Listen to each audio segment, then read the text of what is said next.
On March 15th, history was made. Did we crown a new Best Picture world champion? Did Timothée Chalamet survive his opera and ballet comments? Was Conan O'Brien funny for a second year in a row? Find out next on the Three Pics Podcast.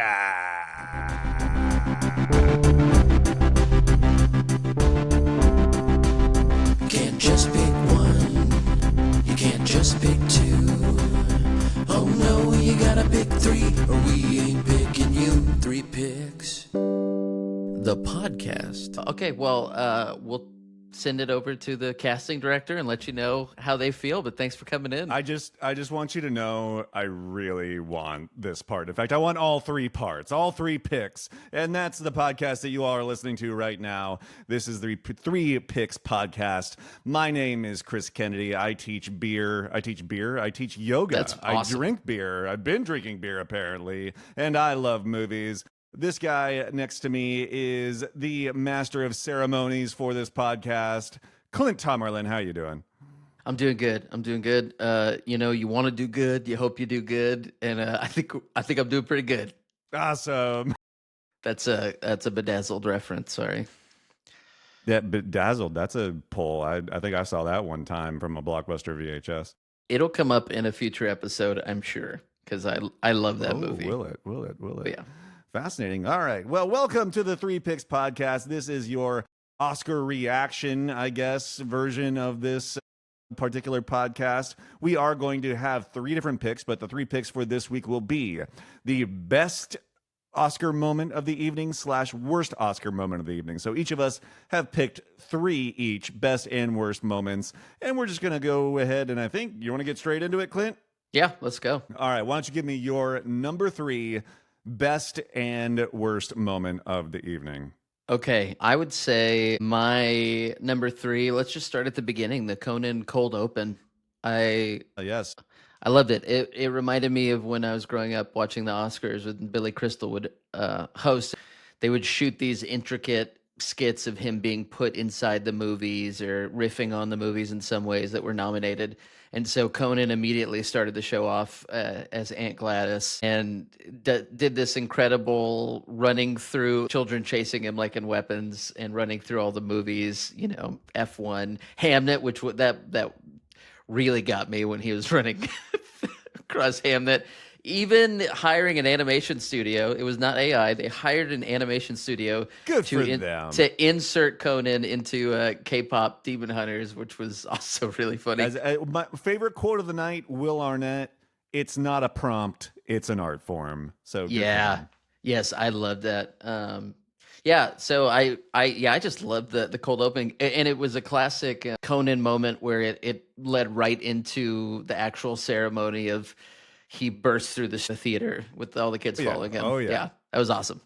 I loved it, too. It definitely harkened back to a lot of my favorite Oscar viewings, a lot of the Billy Crystal hosting, and really when we had a lot of fun with some of this stuff. I'll say the ceremony over the last 10 or 15 years, sometimes it's been really funny, and other times it has been really not funny. And I won't even say just in terms of being funny, but in terms of being entertained, being engaged. I love it whenever they do extra little stuff like that.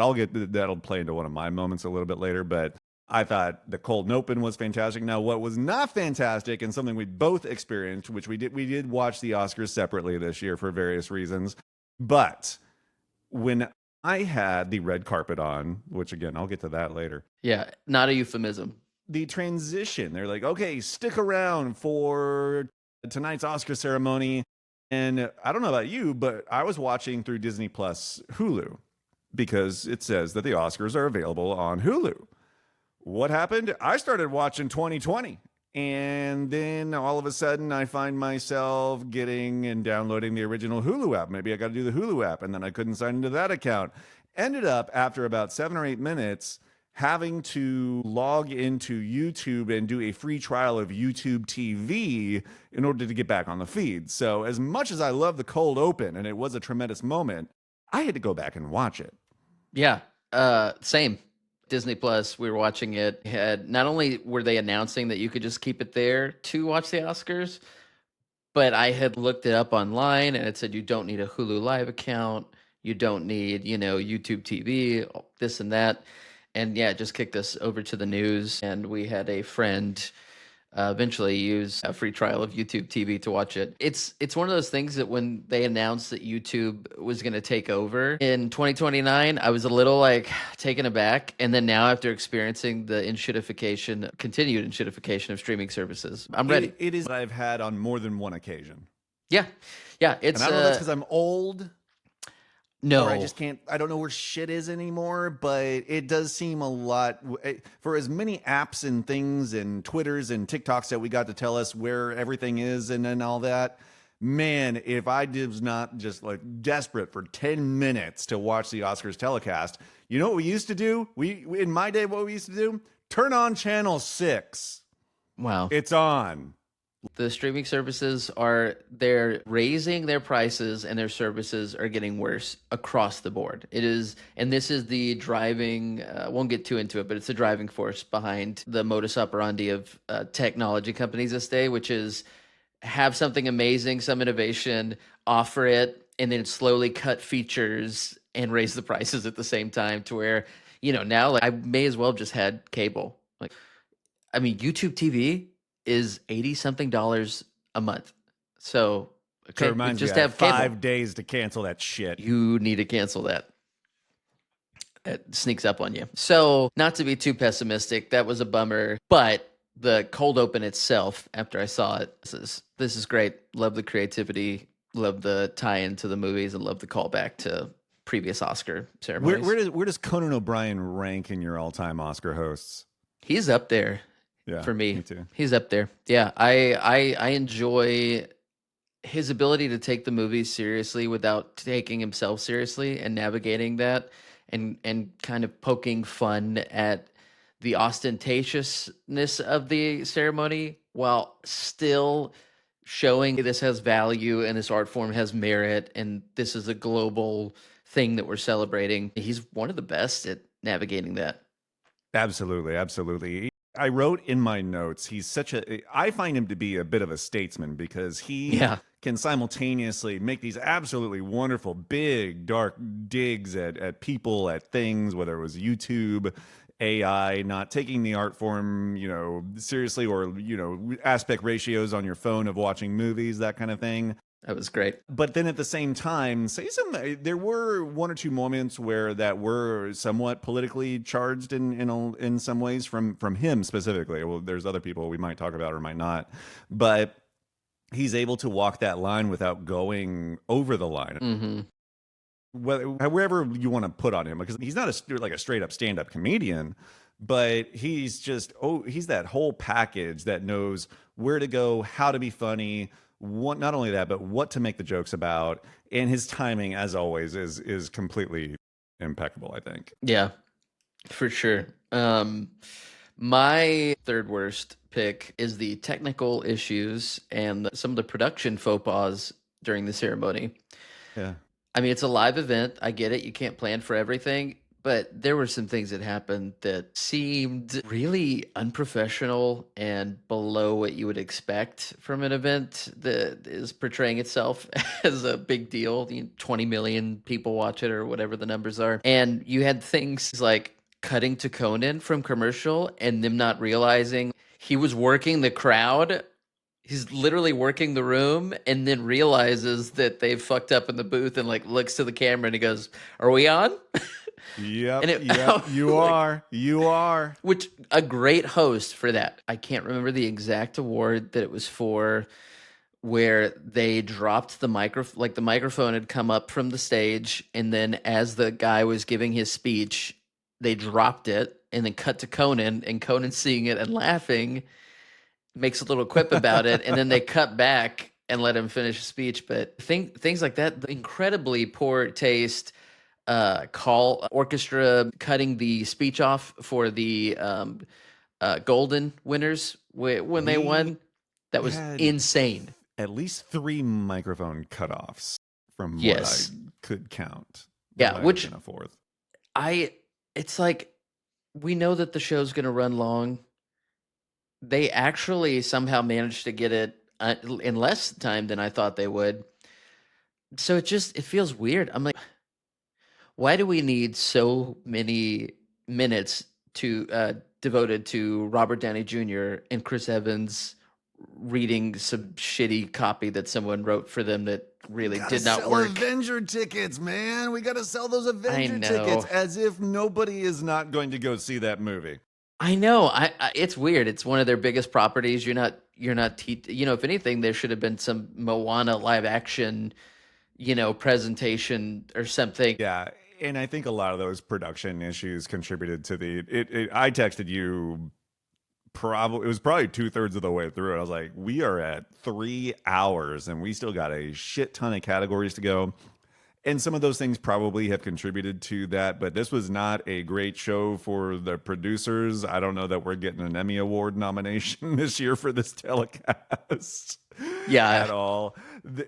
Not only that, but you have all these little snafus here and there on a show where a lot of the bits were prepackaged, recorded. We weren't doing a lot of stuff live necessarily. There were 2 musical numbers, and I think they might have done one of the bits live or something like that. So it was not even a technically heavy telecast whenever it comes to we're doing this and we're doing that. We've got this set up, that set up. And I did love the decor, the overall theming of the Oscars, but everything was relatively flat. Everything was moving in. We weren't having to bring on set pieces. It looked like everything looked like it was very automatic. So you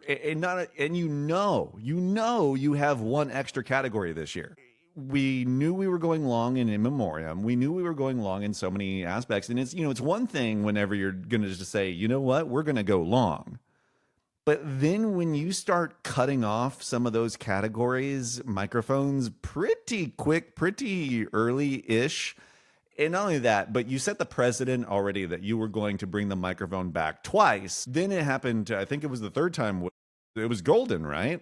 And then they were like, we're not bringing the microphone back on this one. And there was just a deathly long, awkward pause. So, yeah, I think you got a good pick there with some of the production goofs, the microphone cutoffs, all that stuff. Not only that, but it contributed to what was probably, gosh, I wonder where that ranks all time in length for an Oscar telecast, because we easily went 4 hours.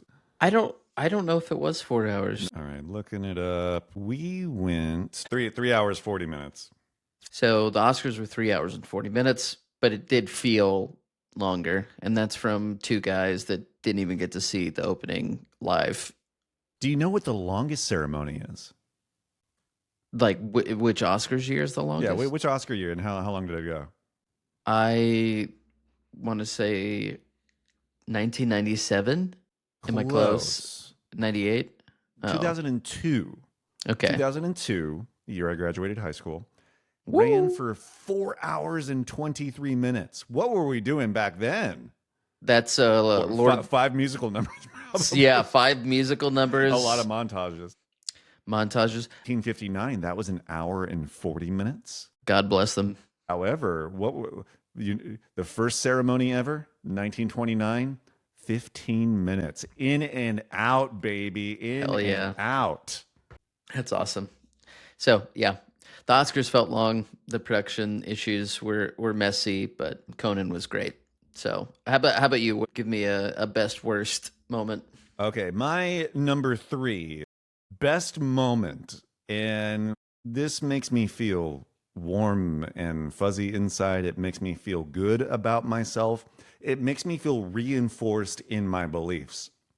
My number 3 best moment was when Marty Supreme didn't get a damn award, and rightfully so. I mean, the only thing I had in my mind was the second that we realized that Timothée Chalamet was not winning Best Actor, was that just like Alderaan, when Obi-Wan talked about Alderaan, I felt a great disturbance in the Force when millions and millions of Marty Supreme boners just went silent, screaming out for, oh my. And I told you, everyone is going to wake up.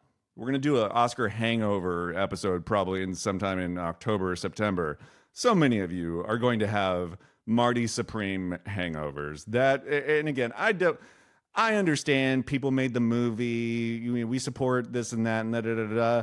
But whenever you get such a boner for a movie like Marty Supreme and this Timothy Chalamet forced performance, and then it just gets nothing, nilch, you need to check yourself. Check yourself, okay?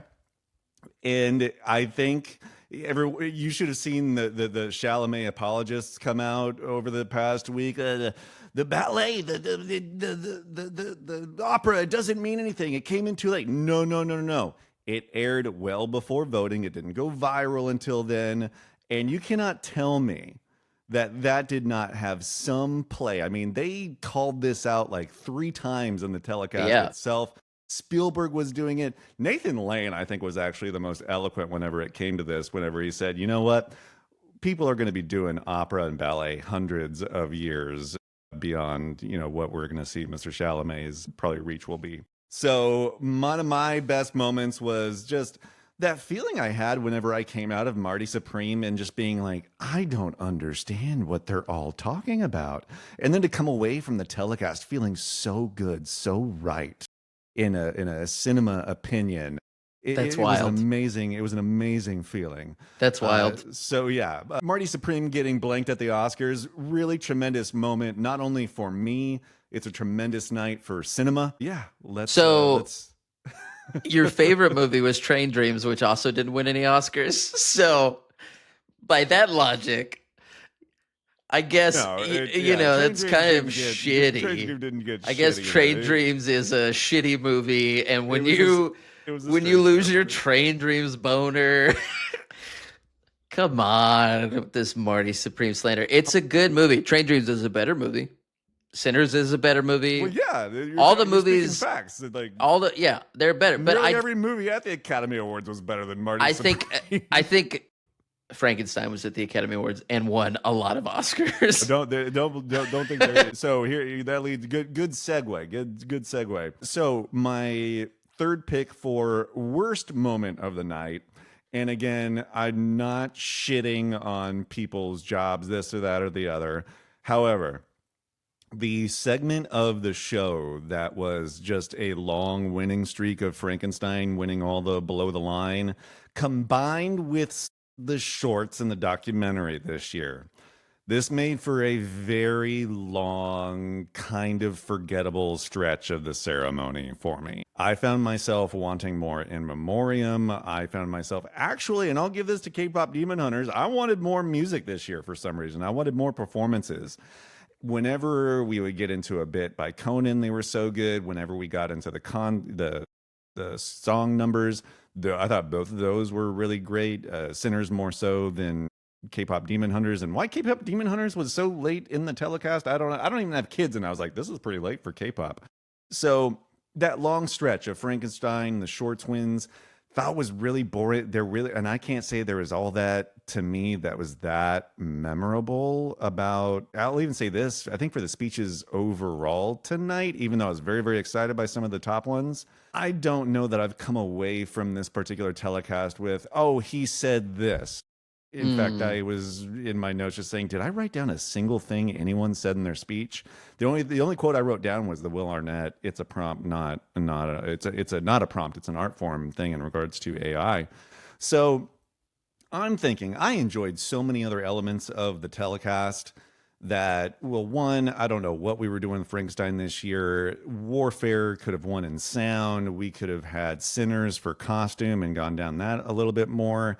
I thought Frankenstein winning and getting nominated for all those awards kind of brought the show down a little bit. Although I'll say this, he did add a little bit back in, because whenever you looked at Guillermo over there, every time his movie won, he's like, my movie is alive. It's alive. Yes, it's another win for us. Thank you so much. I'm Guillermo. Wien Frankenstein. It's my 10th Frankenstein movie, but first, no, it's not my first Oscar for a Frankenstein movie. Oh, Guillermo del Toro's from Germany now? That's just what I saw him on the screen. He's Austrian He's alive. Guillermo del Schwarzenegger. I don't claim to be. I just go with what feels right. I know, exactly. It may not sound right, but it feels it is, right. And he does see on the insides. But this he's is alive. perfect. He's alive. This My is perfect. movies.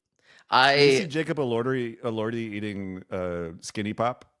No, I will say I thought Jacob Elordi looked like a straight detective going undercover at a gay Yeah, club.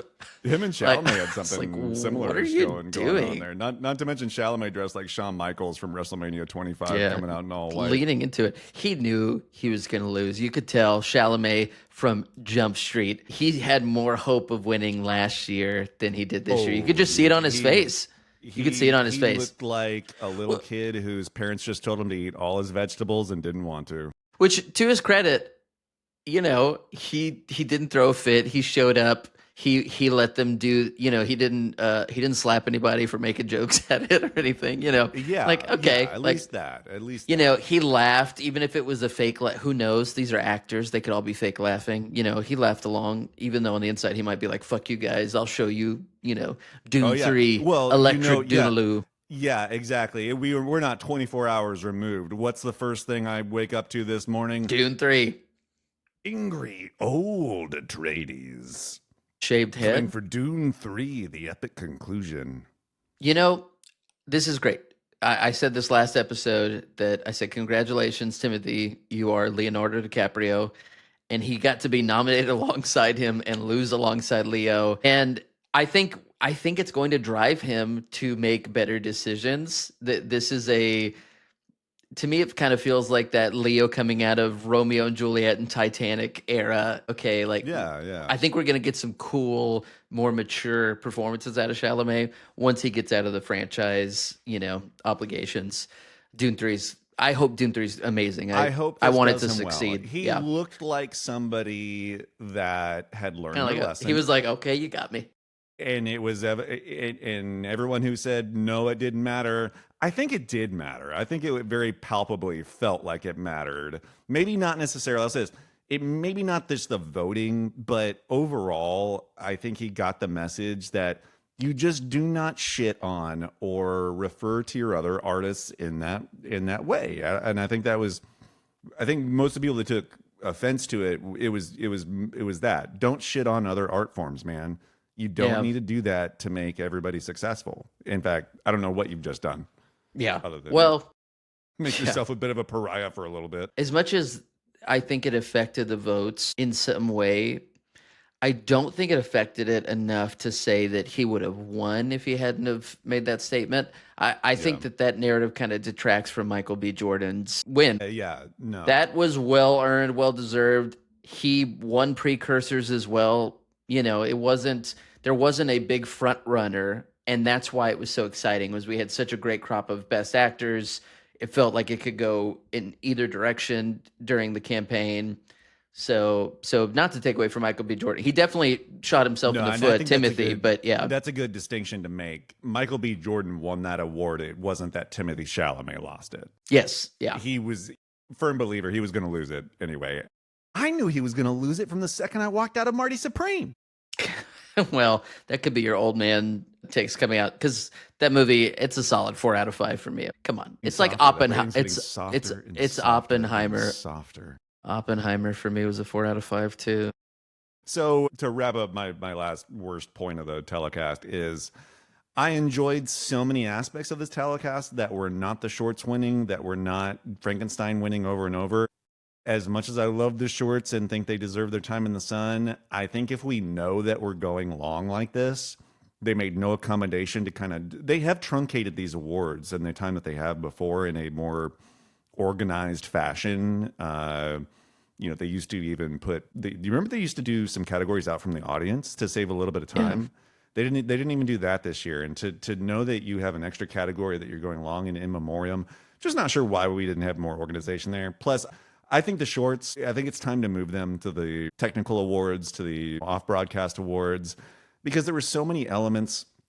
If you did not have some of the bits from Conan and the 2 musical numbers, there wasn't a whole hell of a lot else to look at aside from that, because they were just churning out, the categories like that. So I'd like to see a little bit more pomp and circumstance. I want to see a bit more of a show.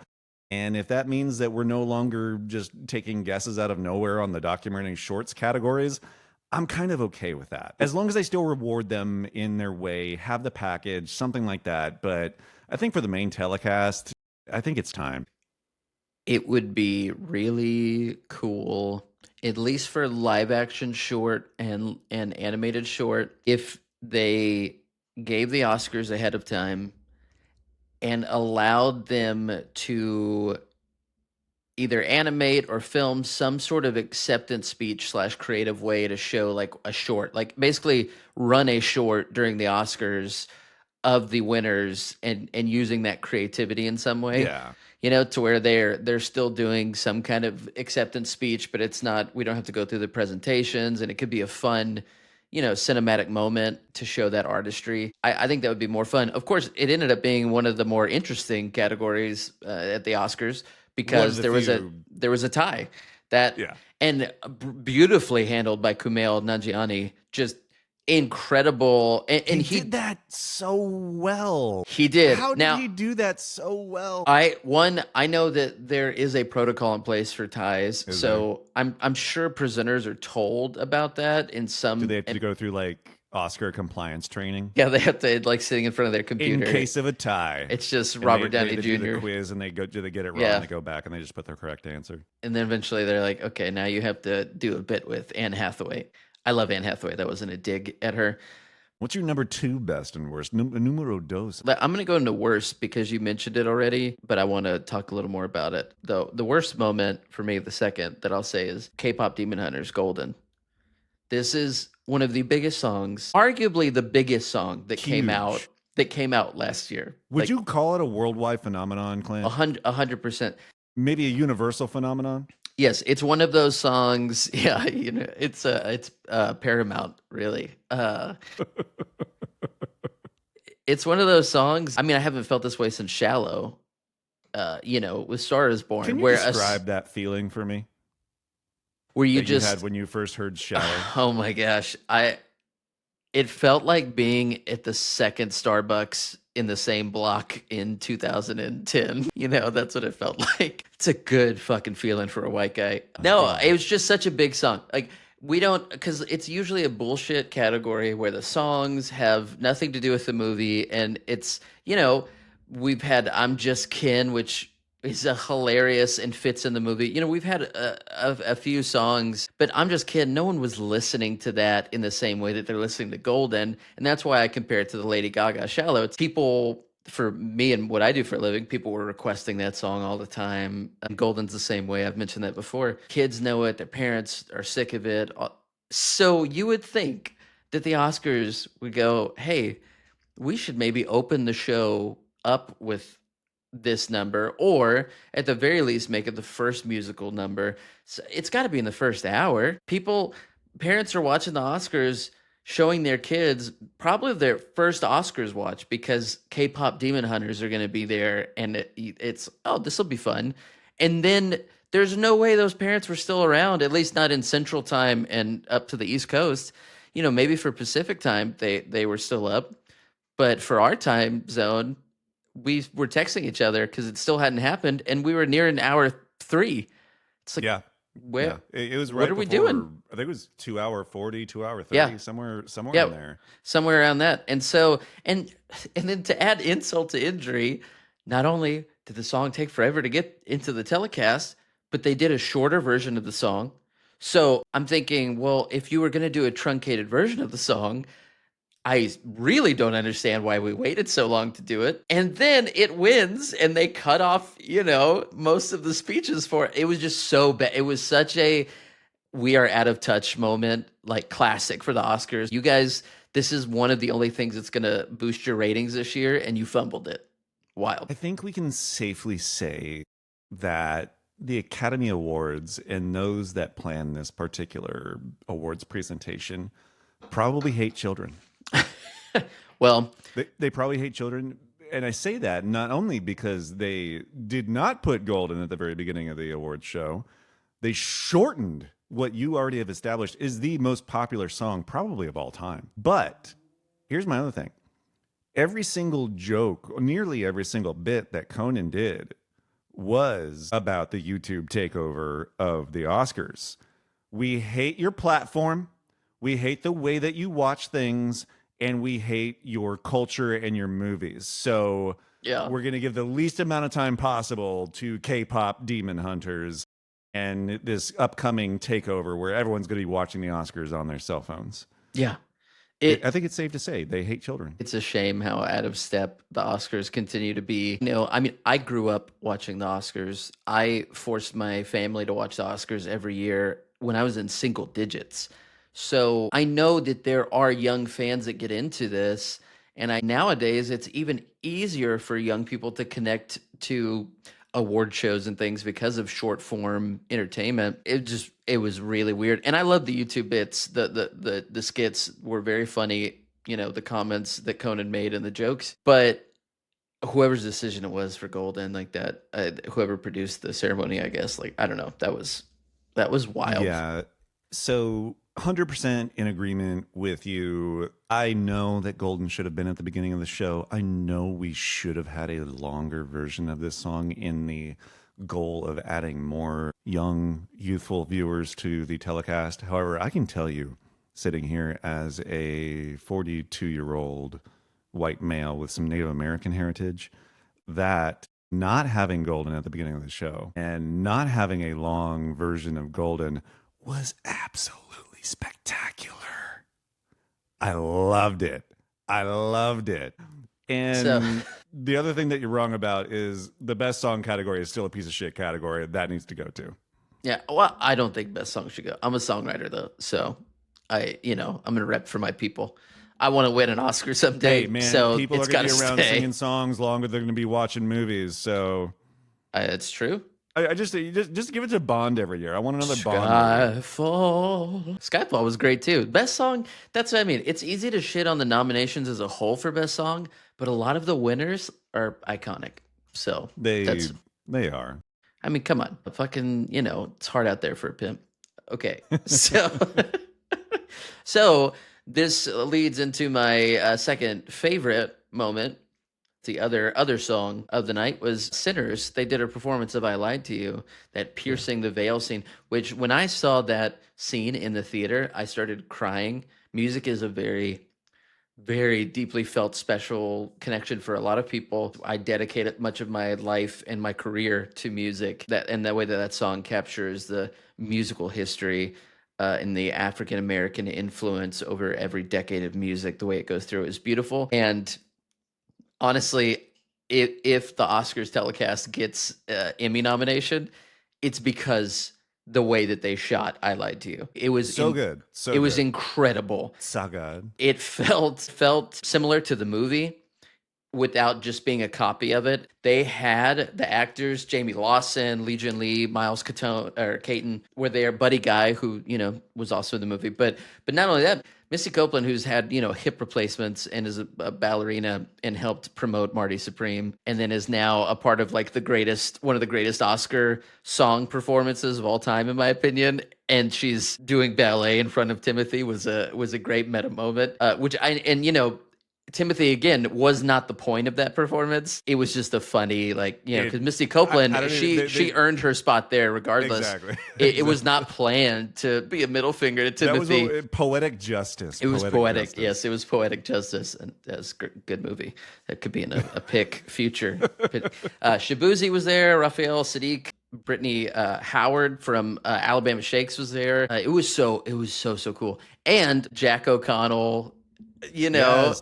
tuxed out with fake vampire teeth, like trying to get up on stage, trying to be invited into the performance. It was a great way to celebrate the movie Sinners, but also the best of what the Oscars can be. I think, where combining awards presentation with that pageantry for a ceremony that whiffed it on the other musical performance. Thank God I Lied to You was there. It was almost my favorite moment. So yeah, Sinners, I Lied to You. Would have loved to see that win an Oscar as well. Golden was unstoppable, but it's a great song that I think that moment's going to live on. That's a montage moment 25 years from now in the Oscars, where you'll see that scene from Sinners in some best song thing, and people will be like, "Oh, and it is one of the reasons that that scene in particular In the movie, yeah, I saw that. We did not see Sinners together, but I did see it over in No, the big IMAX. because you have And Native similarly, American heritage, you asked me to not go along with you. I have a card that says I'm a member of the Choctaw Nation of Oklahoma, so get off it. Uh, so You're like, my ancestors were vampire hunters, actually. So I had a similar experience. That scene came on whenever I was in the theater at the IMAX, and it is. I think I mentioned it before. It is probably my favorite scene of the entire year. I cried. I was invigorated. I was energetic. I went and sought out the soundtrack as soon as I got out of the theater. And I know that things in movies don't always translate to the stage, and I think you've seen that a lot over the years where they try to recreate one of the song numbers or whatever, and it just does not have the same kind of feel on stage that it does. This to me did. It recaptured that feeling I had watching that scene in the movie, but in stage form. And I thought it was one of the highlight top 3, top 4 moments of the night for me as well. Now, the reason I was crying in the IMAX was not necessarily because of the film. I had run out of high chews and I had to go to the lobby, and I didn't get to see the scene again until the second time I came back. No, I'm kidding. But I did eat a lot of high chews during that particular viewing. So that's yeah, my no, fault. I think it's a great pick. I'll start with my absolute worst Yeah. moment of the night. This is a combination of series of small moments, but I will say I absolutely despise anything and everything that has to do with the red carpet and all of these damn ABC promos that were happening during the telecast. I also want to know, we are making other movies. Yeah. You wouldn't know watching the Oscars, There is just an Disney event movies. that happens once a year, often referred to as the Super Bowl for movies. I saw like one movie trailer kind of for Devil Wears Prada 2. Did Oh. you see any other trailers? What I did get was the perfume I can wear for Devil Wears Prada 2, the lipstick I can wear for Devil Wears Prada 2. Even more Rolex. placements within Rolexes, all that kind of Zendayas, stuff. which You got admittedly the- was a good commercial. You got the Disney seat. We're 10 minutes before the awards ceremony. We're on the red carpet. Who is taking up like 5 minutes of this time of people? There's other people. I don't know, the ones that are actually up for awards that I want to hear from. Who do they got on there? The new Disney CEO. And he looks like he's been pre-programmed to say, I am having fun here at this gathering of people that like motion pictures. I am a robot, a CEO robot, input, shareholder value. Like, come on. And it's nearly that bad. It is nearly that bad. And then we get and you were right about we talked about this already, but they had the Mandalorian and Grogu thing for, I can't remember which category it was, but Sigourney Weaver, Pedro Pascal doing some visual effects. Was it visual effects? Okay. Oh yeah, you're right, because it went to Avatar. I don't need a Mandalorian and Grogu promo within my visual. I don't know. Maybe I want to see the visual effects. Did we get a good highlight reel of that? I mean, we got some montages, but I don't need a Grogu puppet I like a good advertising for a TV series or a movie that I'm going to see anyway. I don't understand why we waste so much marketing dollars on movies everyone's going to see anyway. I thought it was cute.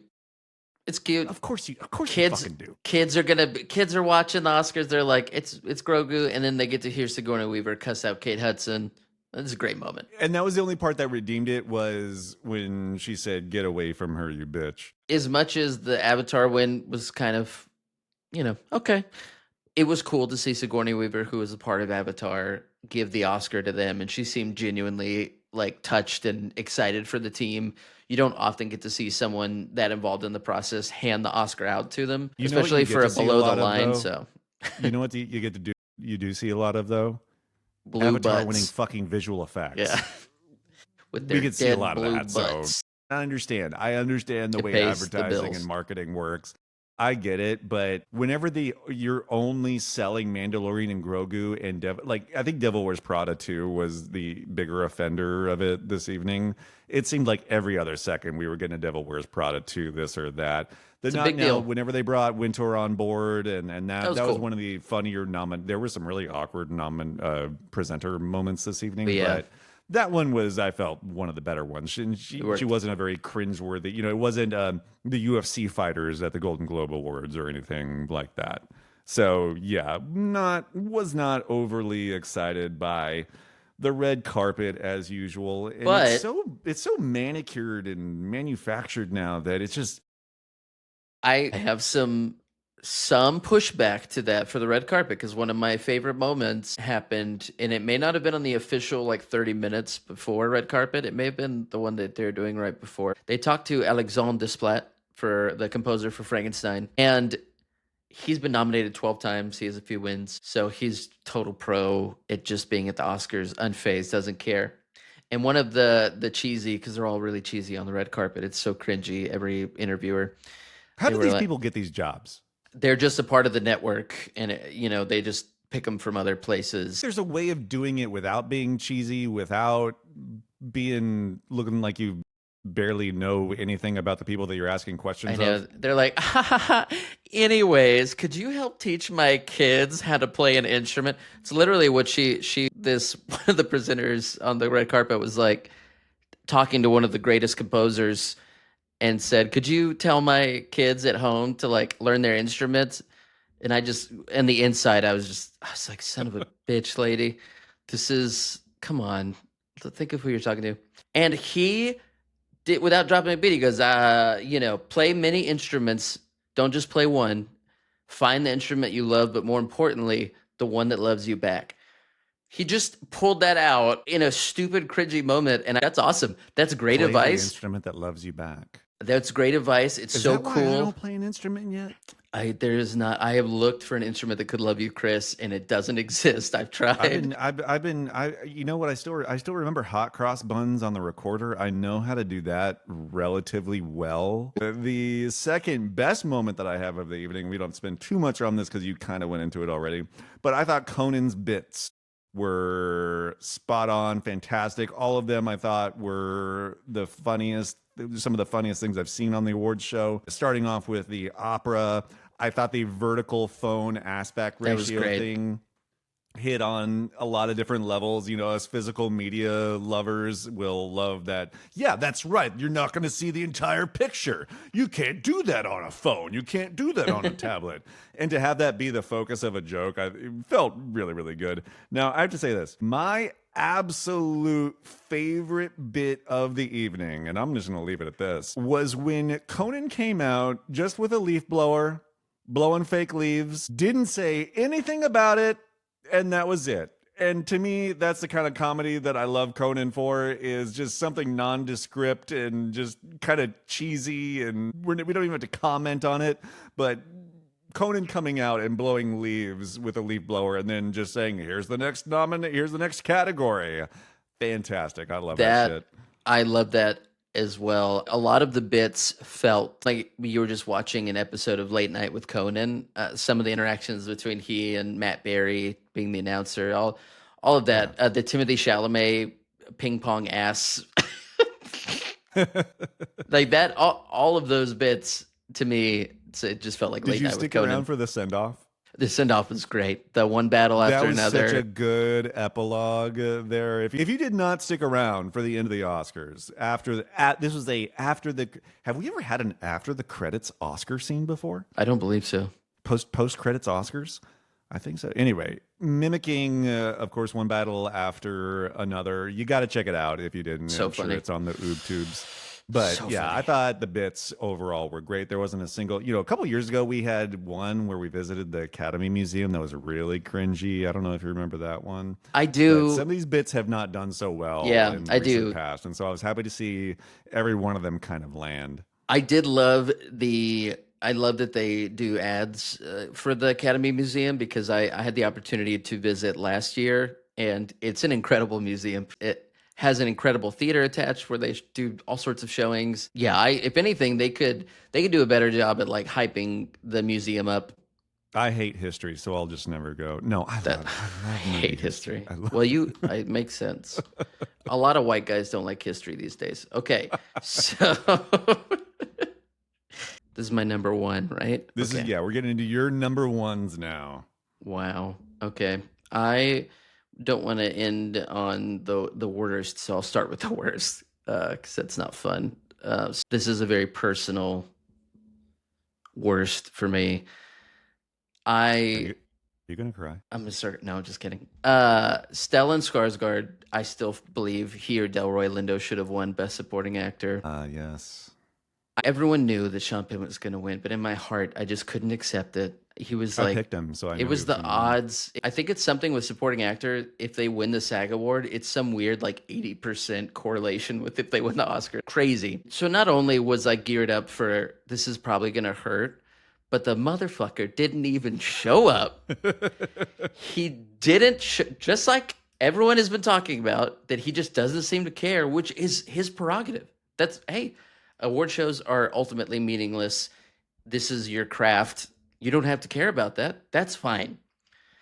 But you could see the look on Stellan and Delroy's faces that they cared. That Yeah. these are two actors that they never got to be the leading man like Sean Penn was for a little bit in his career. They didn't have those opportunities. Stellan, being an international star, Delroy being a criminally underrated black actor. If he had lost to Stellan, at least you can say, man, Stellan has put in the years like Delroy has. You can put him in any small part in your movie and they're just going to kill it. But Delroy has to sit there and lose an Oscar to a white supremacist character the year that Sinners comes out. And obviously, Sean Penn is, I'm not saying he's a white supremacist, it's his character. It just looks bad. It felt like old school 1990s, late 80s, early 90s Oscar shenanigans where it's just so tone deaf, so tone deaf. It was by far my personal worst moment. I'm so mad. This is one of the sticky wickets this evening because I found it difficult, or what I've observed in many people arguing online and such, that it's been a little bit difficult to separate him from his performance this season to a certain degree. And the way I've settled on it was it is an amazing performance. It's not even one of these performances where it's like it wasn't even that good. It was a solid one of the best performances of the year. Yeah, it's great. Now, does that make for great television whenever you don't show up? Does it make it look good? Absolutely not. And I understand he was in Ukraine, probably doing something, I don't know, great over there. But here's the deal. We know who Sean Penn is. We know in the way in which he is more than likely going to conduct himself over the years. He's probably going to smoke inside. I don't know why that was like such a shock this year. Like, I guess it's someone who used to see people smoke inside all the time. Like, he's smoking inside again. Okay, cool. Whatever. Because you're not allowed to, Chris. He's a rule breaker. We voted for Sean Penn knowing that he might pull something like this. So the Academy is getting exactly what the Academy wanted. But it's hard for me to, like, are we not, my question is, are we putting two and two together? Yeah. This is where I will say a little bit of politics, a little bit of let's do what's best for movies. And this didn't, while his winning of the performance and the performance itself will go down in time, his winning of the performance and just straight up not being there when he has been to, it's not that he's afraid to go to award shows or doesn't even, he went to the Golden Globes. He went to a few of these other ones. It just doesn't make for great television. It doesn't make for a historical night to have Kieran Culkin accept your award for you, whether you wanted to or didn't want to. That means that we're missing something, which it makes this night, which is a night that we're celebrating movies, a little less memorable. And when you could have potentially added that celebration of movies to a movie that may not have been getting it in sentimental value, or they still got an international feature, but these actors' performances that were very worthwhile celebrating, and not that the nomination isn't a celebration in and of itself, but it's not great television. It was great for Kieran Culkin because, what a moment when he said, I'm accepting this award on Sean Penn's behalf because he couldn't be here or maybe didn't want to. A great little jab. And it was, in good sense of humor, but it was needed because You know, it hasn't happened since the weird COVID Oscars with Anthony Hopkins in 2021. It's like all these people are the ones voting for him, and you know what he's going to do. I know. And if despite the fact that someone might deserve to be at a particular party, this, that, or the other, if you know that they're just not going to be a great guest at all, come on. And that's why we had to watch the Oscars separately, because... And that's why I didn't come over to Clint's house. It's like, Chris is not a good guest. He's real Sean Pitt, just smokes in the house. Bit of an animal. I smoke. Yeah. He melts things down at his house just to make ammunition. Most people would bring like popcorn or pizza to an Oscar party. I bring tuna fish and I warm it up. Oh, it's gross. Sorry. No, you were missed. It's my Academy Award snack. Ripley was mostly missed, but you were missed as well. Oh, so yeah, Sean Penn, that just sucked ass. It just really did. It was lame. You know, good for him. He's in rarefied. There's only 7 or 8 total actors who've won 3 or more Oscars, and Sean Penn is one of them now. So, you know, that's it. It's an achievement that he doesn't seem to care about, but it's an achievement. You know, it's not even like I don't even know anyone who could say it's undeserved even, but yeah. Just when you're inviting someone to your movie party that has millions of people watching, just remember who you're inviting. Yeah, it's odd. It's really odd. And here we are to the number one, the moment that made Clint say, you know what? Academy Awards, I'm so happy I'm here, and I'm so happy to be a movie fan. This is the greatest moment of the night, and that moment is, Clint? Was the saddest moment of the night, was the In Memoriam. We're keeping that, though. I love the build-up. The night where we look at all the dead people. This was the best In Memoriam the Oscars has maybe ever done. I thought it was beautiful. I thought the music choices were beautiful. I personally cried my eyes out when Rob Reiner died, the night that it was announced that he was murdered, he and his wife. 2, by all accounts, beautiful people that have helped the world and America in some really important ways. So we have these kind of totemic things that happen that build, if you're a movie fan, those moments when you're like a kid that you're like, that's really why I love movies. For me, when we were really little, there's 6-year age gap between me and my oldest brother, so he wasn't quite old enough to babysit. So for a little bit of time, we had a babysitter come over.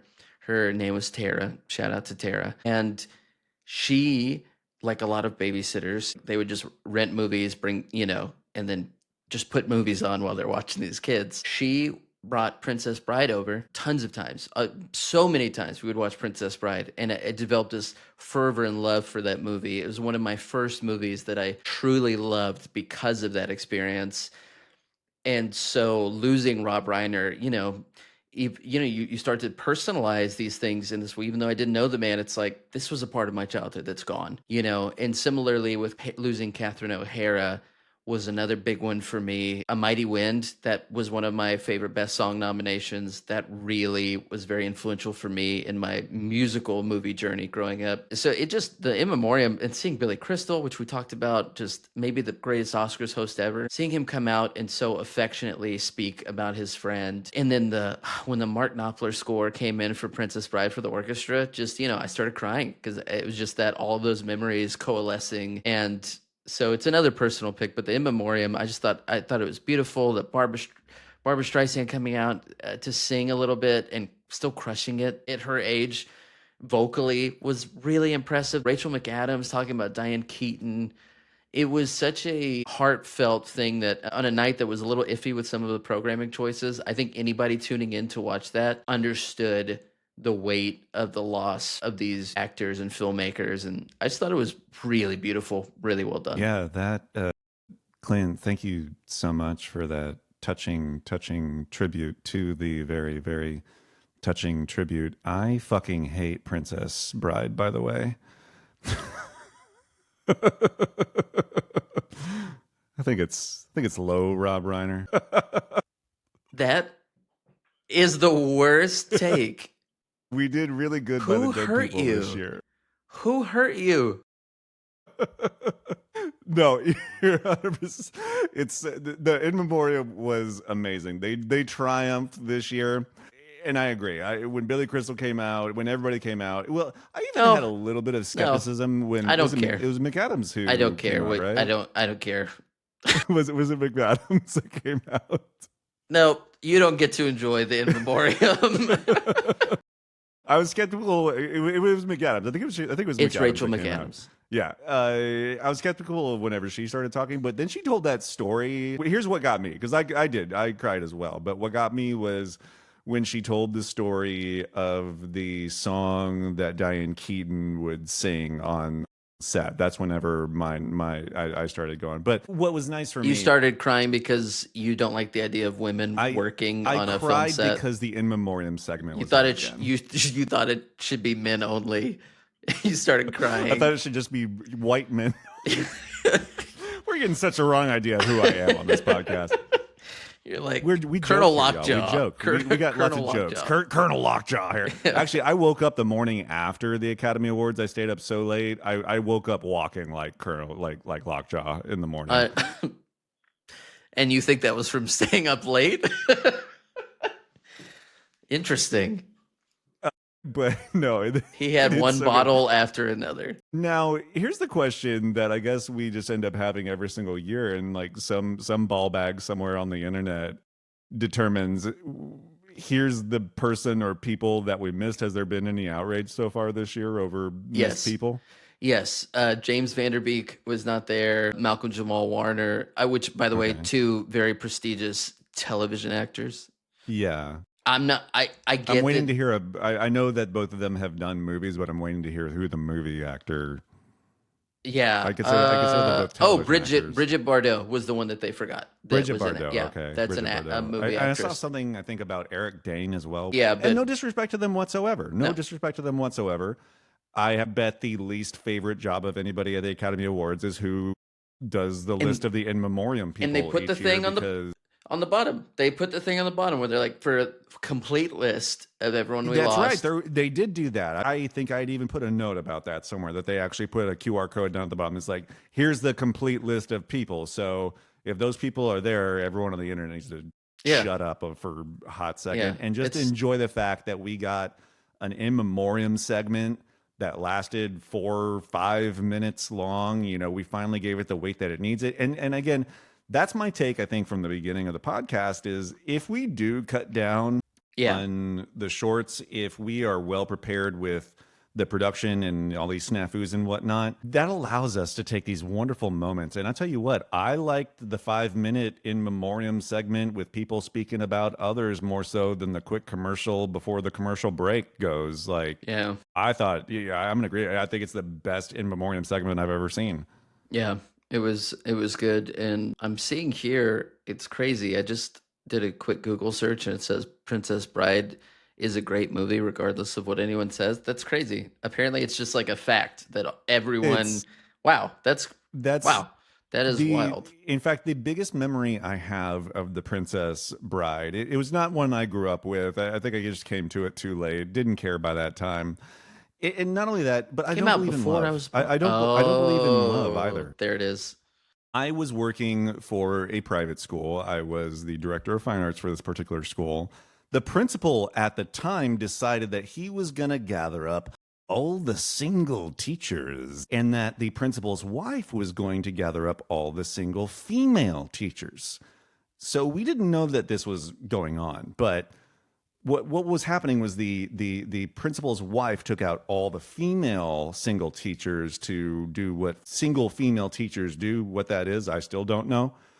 He took all of the guys out to Bass Pro Shops to go shooting. Well, I'm not a big gun person. I don't want to shoot your guns. It's cool if you have your guns. I don't give a shit. I just don't care to shoot them. And so I skipped out on the first part of the Bass Pro Shop shooting with all the guys. Then all the guys went down to the rotating restaurant, whatever it is, every couple of years at Bass Pro Shop, and we had Bass Pro Shop food for dinner. Then the principal, in the midst of this, says, and this is whenever I first found it out, he's like, okay, guys, do you want to meet up with some single teacher ladies? And I said, absolutely, I fucking do not. No. But as I was trying to be couth, I was trying to be nice, and I went along, and so what ended up happening, the principal took all the male single teachers, female, the principal's wife took all the single female teachers back to their apartment. They don't have a house. They were living in an apartment. And there was this apartment living room with all these chairs in it. He's like, okay, guys, we're all for Valentine's Day. We're all going to watch Princess Bride. I had to sit there and watch a fucking movie that I don't even like at all. I mean, I'll be honest. I don't like Princess Bride at all. Maybe Fred Savage. Fred Savage is cool. Andre the Giant. Solid performance, Andre the Giant. Inconceivable. And I just had to sit there and watch it awkwardly with all these single female teachers, all these single guy teachers. Nobody wants to be there. And so I already had a negative feeling about this movie, and it was just strengthened past then. And so every time I hear Princess Bride or it's on, or I do not own it, will not own it, because I don't want to be triggered by the time that I was having to watch this with all these awkward single teacher people. Wow. That is awkward. Yeah. Sounds horrible. I'm sorry you went through that. I've been through a lot of traumatic stuff in my life, and I still love Princess Bride, so I think you can heal too. I don't think that has to be the end of your I'll go do yoga. I Princess Bride yoga heals journey. trauma, apparently. It's just such a terrible take. That's such a great movie. It's got everything. Adventure, comedy, romance, action, drama, Billy Crystal. I've gotten to a point where I don't have to pretend like I like Just it watch anymore. it. Just watch it in the theater one day. Just watch it in the theater one day, and by yourself. Don't. They get married. Even Billy Crystal's thing with what does he say? That's not. I don't even remember the quote. Yeah, well, you don't get to Marriage, quote. No, marriage. that's not Billy Crystal in the movie. Oh, okay. No. Okay. See, you don't even remember it. Oh my gosh. This is the all-time worst take for you so far. I have a ranking in my mind of your worst takes. Best moment of the night. Rob Reiner's In Memoriam. It was so beautiful, so eloquent. Chris's take. I hate Princess Bride. Yeah. That's clip it. That's wow. You truly are the heel of the podcast. 3 episodes in. Okay. That was the best and worst conversation I've had today for the best Oscar moment for me. Do you have a best Oscar and worst Oscar moment? Do I even want to know? So we're at my top ones now. My top Do I even ones, want right? to know? Do I even care anymore? Okay, so my top worst moment of the night. Again, it was a series of small ones, but I think that the movie anniversary things that we were doing tonight fell completely and utterly flat. Bridesmaids. I like Bridesmaids. It's a funny movie. I enjoyed it when it came out. Do we need to bring them out for the 15th anniversary and do what was a semi-successful It's funny. bit? It was come see, come saw. at Yeah, best. it's a little too long. When but you have that funny. amount of star power, and I don't know if they just didn't let them write their own stuff. It fell so flat for me. And then on top of that, I was like, we're celebrating the 15th anniversary of Bridesmaids? Is this supposed to be a big thing? Well, I think they could have done a better job setting that up because Bridesmaid is a double Oscar nominee, one of the few pure comedies, especially from that was true, generation, yeah. that got a writing nomination, and Melissa McCarthy getting a supporting actress nomination. It was weird because you had to fill that in yourself. And if you weren't thinking about that, the show made no effort to put that in front of your mind. So I think they could have made it a really cool anniversary to highlight, something that the Academy is not good at, which is celebrating comedy. And instead they just kind of shoehorned that in where, it didn't, it should have been set up better. Yeah. We then had Robert Downey Jr. and Captain America come out, because I don't remember his name. Chris Evans. Captain America to me. Chris Evans. Chris Evans, Yeah. Captain With America. glasses. Come out, and it was a very strange. I didn't get you it was the 14th anniversary of Avengers. Yeah. Am I correct in that? That's what they said. It was 14, which is, not a real, no one cares. What are we doing? Like, sorry that it's not 15. Like, you should have done this. We shit Next the year. bed on the anniversary, and then we shit the bed on the joke, and then we drew it out. We brought Yeah. them back. Yeah. And I was so confused. What a waste. When you think about if we're going to do, and here's the bigger picture here. if we're gonna do anniversaries, Scream just celebrated its 30-year anniversary with, guess what? A movie, regardless of what you think about it, Yeah. just came out. And it did, gangbusters at the box Could we office. not have had a Scream anniversary here? Could we not have given Wes Craven posthumously a Thalberg Award or whatever the one is? Does he not deserve that? I mean, 30 years of Scream, a genre that has reinvented itself, and Yeah. Wes Craven himself has basically invented or reinvented 2 times over. In a time where this genre has propped up the movie industry. This to me is just a huge, if we're going to do movie anniversaries, why are we doing 15 and 14 years on? Okay, cool. Yeah. Awesome. They had Sigourney Weaver doing the Grogu thing. You know what else is celebrating 30 years this year? Is it 30 or 40? No, it'll be 40. 40 years. Aliens. It's the Aliens 40th anniversary 1986. Because you were born in 1984. I was born in 83. 3. Yeah. Wait. I'll be 43. Oh, you're going to be this year. 43. That's I'll right. be 43 this year. Guys, At the very end of the year. I know this is only the 3rd episode, but I'm on the lookout for another co-host in the next year after Chris dies of old age. Let me know, fam, because I'm also very young and really hip. So in a night where those moments, the anniversary moments, were really the only other things aside from Conan's bits and the 2 song numbers, those were the things that we spent more extended time on, were these anniversary things. And none of them were like solid. I think there was one other, but even that one was less pronounced. I guess I didn't even write it down. That one was even less pronounced than the other ones. Yeah. In a year that has a lot of good movie and actual movie anniversaries. It's synergy, it's the advertising synergy is why they, Downey Jr. is a star. He's Disney guy for Marvel. He is an Oscar winner. So I understand the decisions that they made, but yeah, they didn't do. I'm a sucker for montages. You could have done with knowing that Amy Madigan was probably going to win. It's like we could have done a little celebratory to horror, previous horror Oscar winners or whatever. With the comedy, you could have done something with Bridesmaids. And I mean, what Aliens, that Disney owns them. So that's a weird one. Yeah. Because they bought Fox. Yeah, you're right on. Yeah, you're right on that one. That's weird. That's weird. Of course, very like three companies own everything now, but the other thing was that I just had it. It just escaped me. Keep vamping. Okay, is vamping? Is that thing that you asked me to do? Where the next day you start walking like lockjaw? Yeah, kind of. That's in one term, but if you look at the thesaurus, the other meaning of vamping is while I look at something. Because we're both new to this podcast thing. Yeah. So when I ask you to vamp, you keep talking on something subject-wise while I either recollect my thought or I look it up. Okay, great. I think that's what vamping means. Apparently, it means to attach a new upper to a boot or shoe, according to the internet. I had no idea that vamp had anything to do with boots.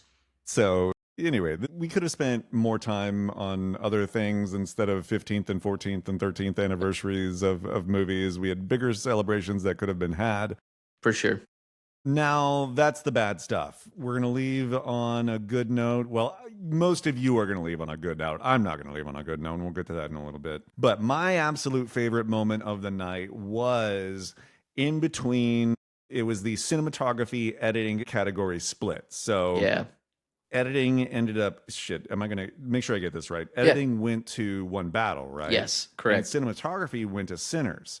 Yes. And the reason that is my top moment of the night was that this was a night that was truly in celebration of 2 movies. There wasn't like one movie that everyone was gunning for and everything else was going to be crap.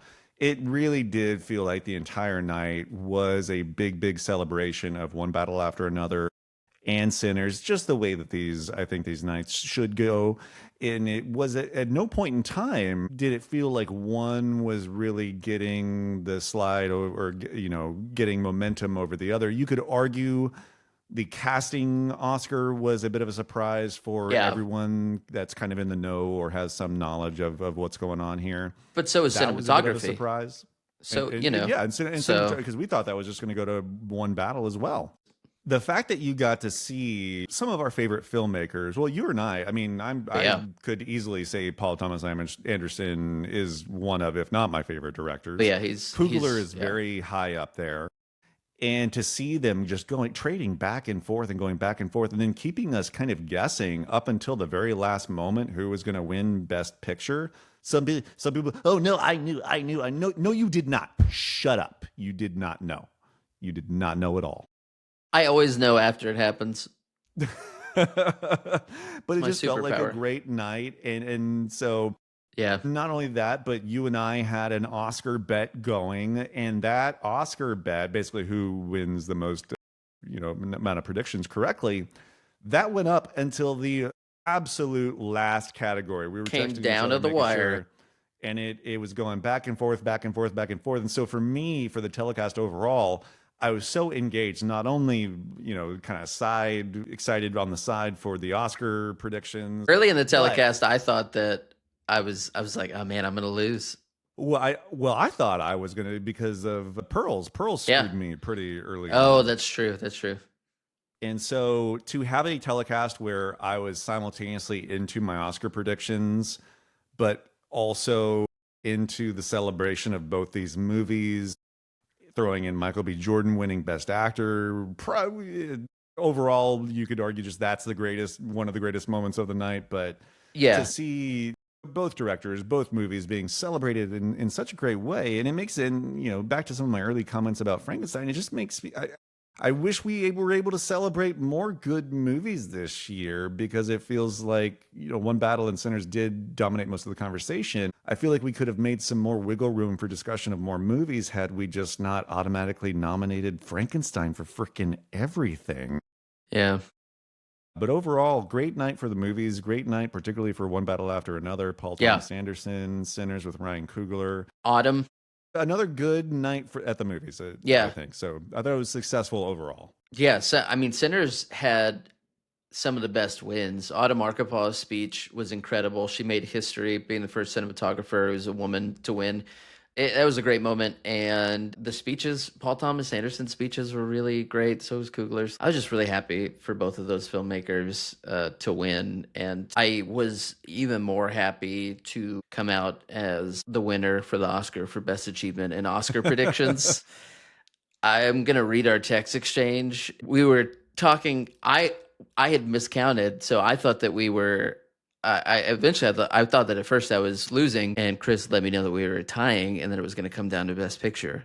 I said, oh, and he said, yeah, it's down to Best Picture. I said, oh shit, this is more exciting now. And then I tried to be very initially gracious. I said, hey, I'm so happy we get so close to in each other's scores either way. That's badass. Like, that was my before Best Picture was called. And then One Battle After Another wins Best Picture. And as soon as I get a text from Chris that says, fuck me, I'm already writing out, tell me your least favorite movie, bitch.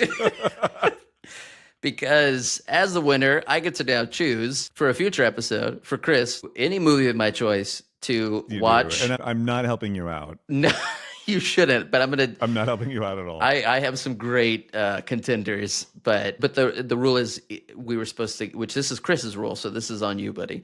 But you said that we have to put a positive spin on it. The loser does. Yeah, so you have to positively review. I have a shit-eating grin on my face no matter what you pick. Yeah. So overall, that's exciting. You finished 19-5? Yeah.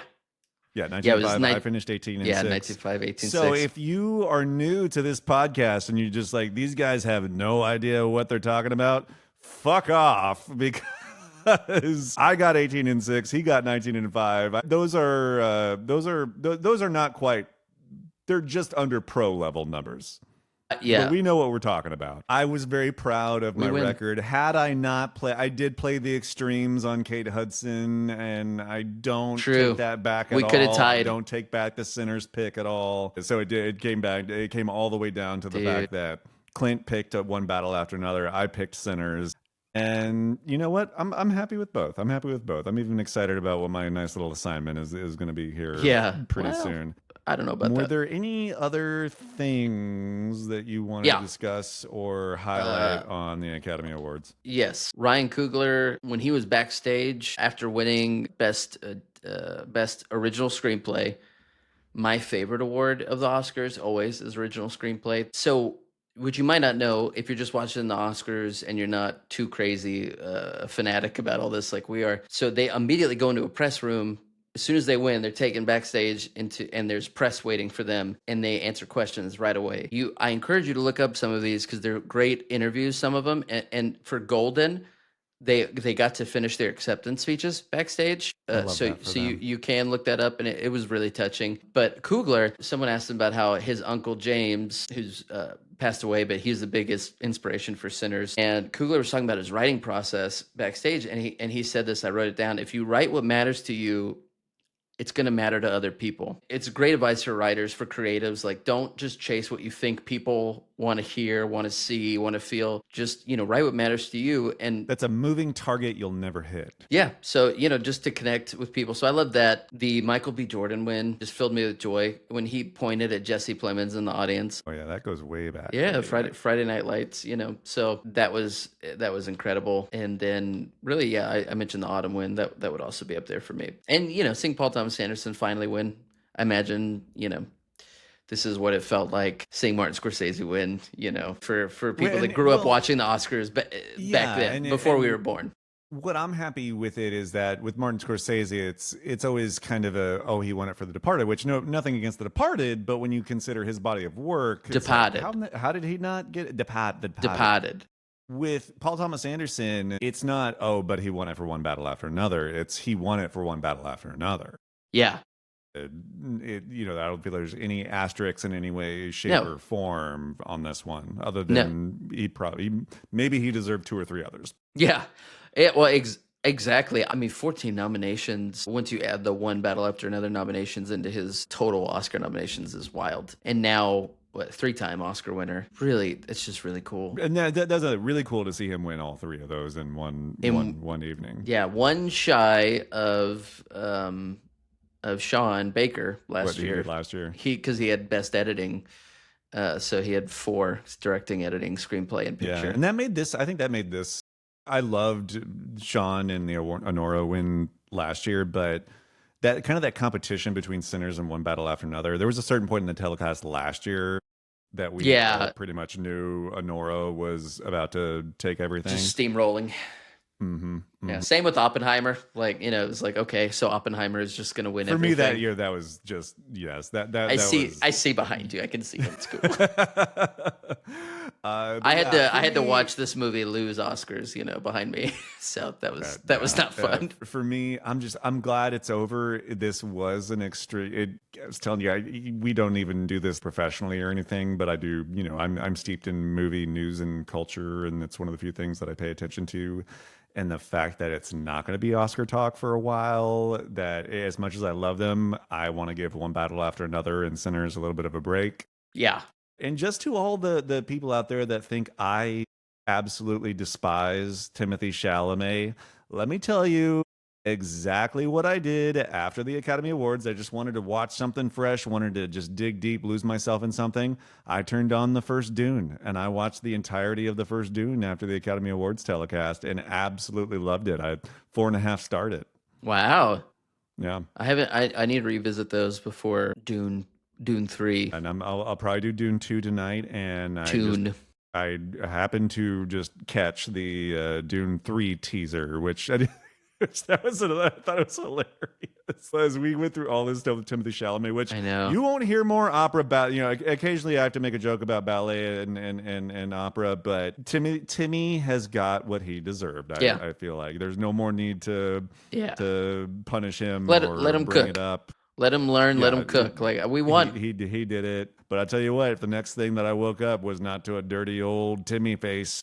Yeah, it is. It's a smart move to shift the conversation post Oscars. It Okay, went right away, right so away. fast. And, I don't know exactly where they're pulling from for Dune 3. I can't say I'm a Dune scholar, but I did No, watch the sci-fi Dune of Children the series. I love McAvoy, the sci-fi versions of Dune. I thought were fantastic. James McAvoy. He's the main James McAvoy one. There's room in there if they do it right that all this could be up for. We might be having this conversation again Yeah, next year. that could be the Oscar. Yeah, It also, depending on where they go with it, which I doubt they'll do this, but Timmy could take a low, not as much of a role in it oh, based on who his character is, and like I yeah. said, it depends on where they're pulling from. Okay. But there's potential there, and then, of course they always had we're waiting for the Return of the King on the Dune stuff. So I personally wouldn't mind if they waited another 3 or 4 years on this one to Yeah. let some of them age up just a tiny bit. But I mean, first off, I don't like the Return of the King narrative with Dune because I think it's that Return of the King's maybe the weakest of all the Lord of the Rings movies, and they're all great, but I think if anything, Fellowship of Two Towers should have won Best Picture instead of this narrative of you wait till the last one, and now we're putting that on everything that has a trilogy since then. Like I don't like that. I don't have a viewing of the trilogy within the last 10 years or so for an up-to-date opinion. just Sure, yet with who I am today as I had posed to I who I was a decade ago. I used to always say Return of the King was by far the best, and then I rewatched them when they put him in the theaters, and I was astounded at how wrong my memory of. Wait, a lot of my favorite things that I remember were in the other movies, and a lot of the stuff that I remember liking in Return of the King, it's the only one that visually doesn't look quite the way it should, in my opinion. But we don't have to get into Lord of the Rings. I'm just putting that out there. We should set this down in history. Over under 75% Timothy Chalamet gets a Best Actor nom for the next Dune. I think this is his Catch Me If You Can, where he doesn't get nominated, and everyone goes, "God, he was so good. Why didn't we nominate him?" I think it's going to be too soon. I'm leaning towards not being nominated next year. I think not because I hate him. I don't hate him. Yeah. Hey, I liked Wonka. I was one of the only people I know that even watched it in my age range. I'm not going to tell you whether I've seen that movie or not.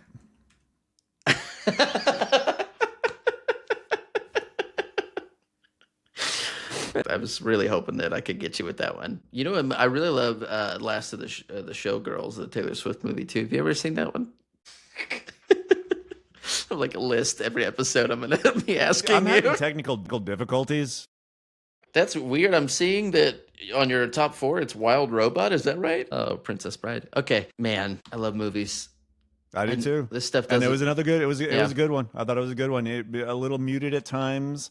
It could have done with a little more razzle dazzle. Sure. A little bit. Could have been shorter, but overall, good night. Thumbs up on the Oscars. Yeah, I feel like category wise, nomination wise, winner wise, we did a pretty good job tonight. Yeah, there's not anything embarrassing in these nominations. Not really. Not because if you've never just looked back at old nominations, not even that long ago, we were having Green Book win Best Picture and all sorts of things that. Oh yeah. Feel like a happily distant memory now. And I don't think we're gonna have a hangover over a whole lot of anything, if anything. No, I think that it's gonna age well. So the first thing I did the next day after the Oscars, what I try to do if it's available is to watch the Best Picture again. It's just something I like to do. So it was my third or fourth watch of one battle after another. And I did it the night before. Nice. Both of these movies, when I first saw them, they're like 4.5. They throw so much at you that it was like, I know that I loved it, but I just don't know what to think about all of it. And then my second and third watch on both of those movies, man, these are both just 5-star bangers for me. Their legacies are going to be great. Warner Brothers won most of the Oscars, and I just want to remember this good feeling of good movies winning Oscars and good movies from original thinkers like Ryan Coogler making money because, I love this art form. And the worst thing that could happen is it ends up like, I don't know, off the top of my head, ballet or opera. We don't want to end up like those. Oh, man. Or like podcasts ending up like poorly produced talk shows. Are there opera podcasts? I'm sure there are. There has to be. There's a podcast for everything. Man, I want to see. I need to I'm look going to up. start one called The Screaming O. Jesus. I just want to see like some hot takes from opera podcast. I need to go look that up of the Timothy I know. Chalamet. I want how the burns. The just burns coming back from the opera ballet people. I'd like to hear those just for my own edification and humor. hell yeah. This is the end of Oscar season for us for a while. We may bring in some pick 3 episodes. We had a lot of fun doing the renominations, so that we might pick some Oscar years. Let us know for you and you, the couple of people watching. What year is in need of the next great renomination? I mean, I definitely there's some that I could think of. You know, we have what is it? Space is coming up, the Final Frontier. Space. That no one can hear you scream, but they can hear you podcast. I thought it was they can't hear you stare. Is that what it is? Can you hear me stare? It sounds No, like, that's really bad for podcasts, isn't it? yeah, it is. And In I can space, no still one can hear you scream, not stare. I can still hear your shitty Gotcha. takes even when you're Gotcha. staring. I can feel the bad take just from the eyes. Our next episode is going to be pick 3 characters from movies that you'd like to be stuck in space with, and you have I've to got have such a good crew. And I do. I cemented my crew this morning, and I was excited. This is going to be a good trip. So not only will we get to talk about these movies a bit that inspired our choices, but it's also going to be the reasoning behind why did we choose these characters for our crew. And if that excites you, let us know. Send this podcast to friends. Like, I just subscribe. in general like to know what excites you all. Well, yeah, that says the guy who goes to single nights at the teacher's house for Princess Bride. This is why this is not a dating podcast. That one's coming soon enough. Yeah, exactly. It's called Why Is Nobody Here? Yeah, it's just a pick me with Chris Kennedy. Have you thought about picking me? Yeah, I'm excited about the space episode. We got some other fun things cooking. So thanks, man. All right, let's not do the Oscars again for another year. It's been too long. Best picture, those going to Dune 3 for sure. Dune 3, best picture. Let's go. What's gonna happen? Odysseus. No, I'm not gonna go there. The Odyssey. Let's wrap this shit up. I really wish I hadn't heard about the Princess Bride take from you, but I still am happy to do this with you. No, I'm 100% always excited and glad to hear when you're touched by the thing that touches dead people. So cool, man. Well, and that's why Frankenstein, they just shouldn't have made him so hot. It's not my fault. They made a hot Frankenstein. On that note, this has been the 3 Pics podcast. My name is Chris Kennedy. I teach yoga, I drink beer, I watch movies. You can catch me on Letterboxd at Beer Yoga Movies. And Clint, where can we find you? You can find me musically, just Clint Tomerlin, or Letterboxd Clint T. Where can they find us on the Mark Zuckerberg platforms? On Instagram, 3 Pics yes. podcast. If you look that up, either spell it with a 3 or the word 3. And then I think that's it. We're not big on giving these inshittifiers of our world too much money through their platform. So we kind of want you to go from there to here. yeah. That's the capture. We're going to take you out of that world and bring you into this movie world.